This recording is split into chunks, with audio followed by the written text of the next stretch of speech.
Assalamu алейкум. Жаңы окуу жылына саналуу гана күндөр калды. Атасы да жок, апасы да жок болгон 3 баланы баштан аяк кийинтип, жана ошондой эле окуу куралдары менен камсыз кылабыз. Анда эмесе бардыгын чоо көрөлү.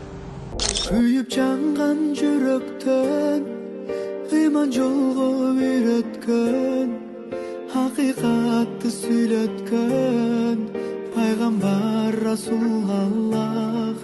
Тура жолду баштадың, артка кадам баспадың, Аллахты айтып мактадың, Мухаммад Расулаллах. Аллаху Аллах, өмүрүм сенде Аллах. Аллаху Аллах, ла илаха иллаллах. Аллаху Аллах, меримиң чексиз Аллах. Аллаху Аллах, Раббим Аллах. Мынакей биз азыр Кочкор шаарындагы базарынын толугу менен кыдырып бүттүк. 3 инибизди толугу менен келе жаткан окуу жылына толугу менен даярдадык.